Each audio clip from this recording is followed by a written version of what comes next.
भाई आज थालियां लेके आए हो की मकसद? प्रधान मंत्री नहीं लगता जी आज दिन कोरोना खत्म हो गया वो खुशियां थाले ताले बजा रहे ਸੀ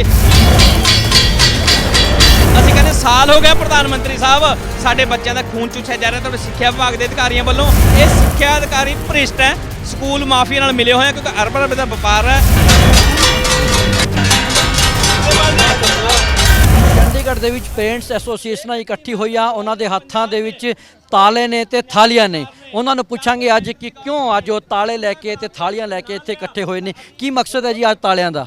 सर ऐसा है कि पिछले तकरीबन 9-10 महीने से कोरोना को तो 1 साल हो गया लेकिन पिछले सर 9-10 महीने से बार बार कोर्ट ने भी ऑर्डर दे दिया कि ओनली ट्यूशन फीस ली जाए मगर कोई ऐसा विभाग नहीं है जो इस ऑर्डर को सख्ती से लागू करा पाया।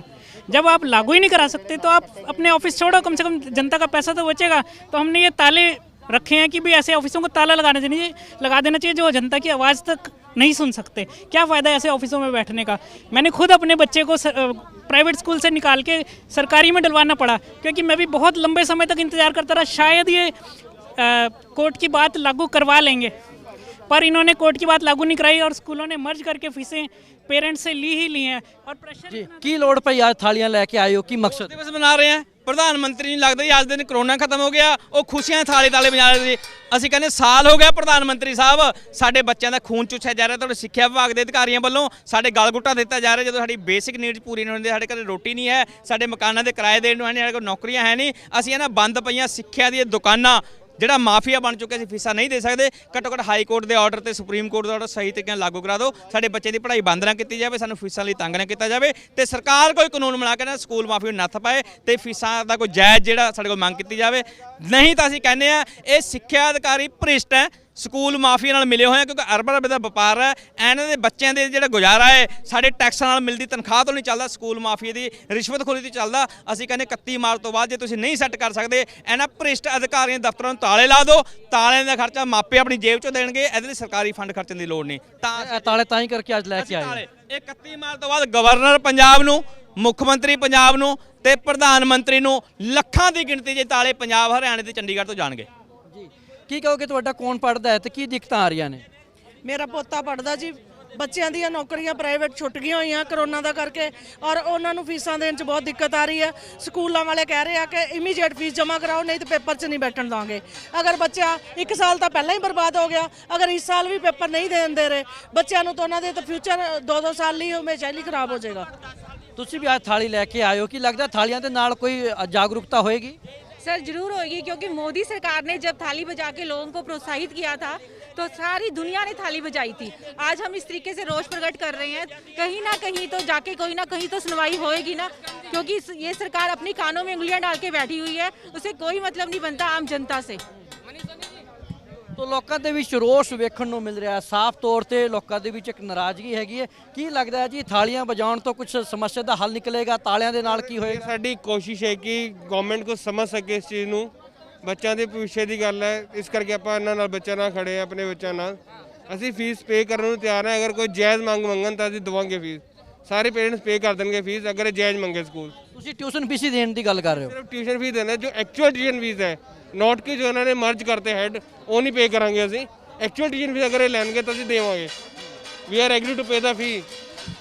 ਤੁਸੀਂ ਵੇਖਿਆ ਕਿ ਚੰਡੀਗੜ੍ਹ ਦੇ ਜਿਹੜੇ ਮਾਪੇ ਨੇ ਪੰਜਾਬ ਦੇ ਜਿਹੜੇ ਮਾਪੇ ਨੇ ਉਹ ਟਿਊਸ਼ਨ ਫੀਸ ਦੇਣ ਨੂੰ ਤਾਂ ਰਾਜੀ ਹੈਗੇ ਨੇ ਲੇਕਿਨ ਉਹ ਨਹੀਂ ਚਾਹੁੰਦੇ ਕਿ ਉਹਨਾਂ ਤੋਂ ਦੂਜੀਆਂ ਫੀਸਾਂ ਵੀ ਵਸੂਲੀਆਂ ਜਾਣ ਤੇ ਇਸੇ ਨੂੰ ਲੈ ਕੇ ਅੱਜ ਉਹ ਸਾਰੇ ਇੱਥੇ ਇਕੱਠੇ ਹੋਏ ਨੇ ਤੇ ਲਗਾਤਾਰ ਜਿਹੜਾ ਉਹ ਪ੍ਰਦਰਸ਼ਨ ਵੀ ਕਰ ਰਹੇ ਨੇ। ਤੁਸੀਂ ਵੇਖ ਸਕਦੇ ਹੋ ਕਿ ਅਨੋਖੇ ਤਰੀਕੇ ਦੇ ਨਾਲ ਇੱਥੇ ਪ੍ਰਦਰਸ਼ਨ ਜਿਹੜਾ ਉਹ ਕੀਤਾ ਜਾ ਰਿਹਾ ਹੈ ਥਾਲੀਆਂ ਵਜਾ ਕੇ ਤੇ ਹੱਥਾਂ 'ਚ ਤਾਲੇ ਫੜ ਕੇ। ਇੱਥੇ ਇਹ ਵੀ ਲਿਖਿਆ ਹੋਇਆ ਕਿ मैंने गहने बेचकर फीस दी और क्या बेचूं।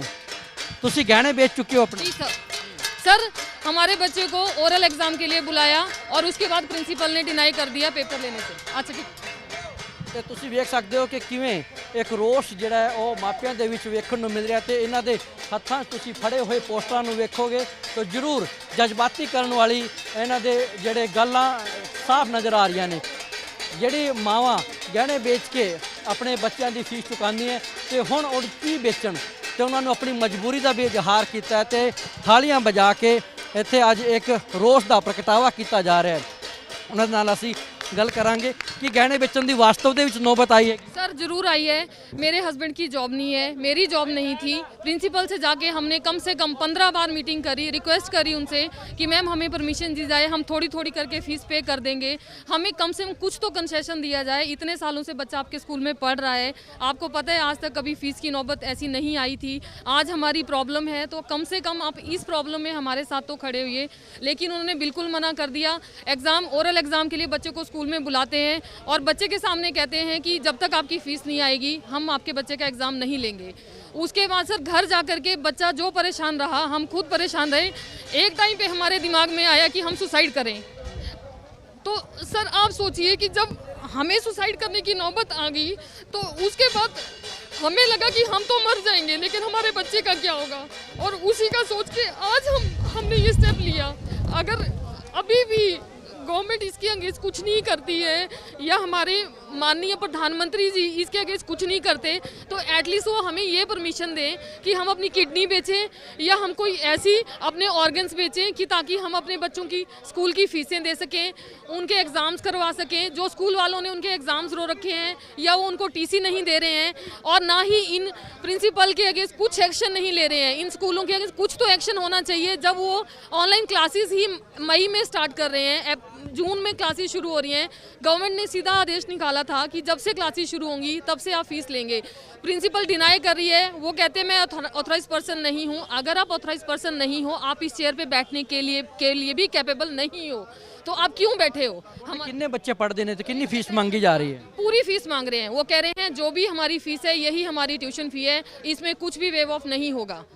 इतने सालों से हम फीस दे रहे हैं, ना तो वो हमें ट्यूशन फ़ी बता रहे हैं कि आपकी कितनी फीस, कितना फ़ी है, कितना नहीं है। हम उनके पास जा रहे हैं, लेटर लेके जा रहे हैं, उनको बोल रहे हैं कि एटलीस्ट हमें आप ट्यूशन फ़ी बताइए कितनी है आपकी। वो कहते जी यही हमारी फ़ीस है। स्कूल के टीचरों को सर वो पूरी सैलरी नहीं दे रहे हैं, पेरेंट्स से वो पूरा पैसा मांग रहे हैं। आप बताइए क्यों? अगर वो अपने स्कूल के टीचर्स को इतना फंड इकट्ठा करने के बाद सैलरी नहीं दे पा रहे तो पेरेंट्स से कैसे उम्मीद कर सकते हैं? जिनके पास जॉब नहीं है, खाने के लिए आज राशन नहीं है, वो फीस कहाँ से भरेंगे? बच्चे के एग्ज़ाम रोके गए हैं, पेरेंट्स को परेशान करा जा रहा है। तो हम तो ये कह रहे हैं कि एटलीस्ट कुछ तो हमें रिवेट दो ना, कुछ तो रिवेट दो उस चीज़ का। लेकिन नहीं मान रहे।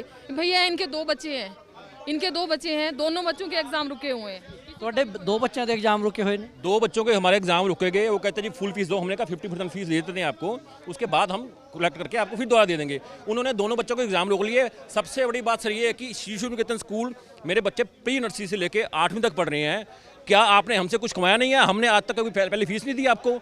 ओके, उसके बाद आप प्रिंसिपल को पास हम रिक्वेस्ट लेके जाते हैं, कहती आप फुल फीस, पूरी फीस दो, नो फीस नो एग्जाम।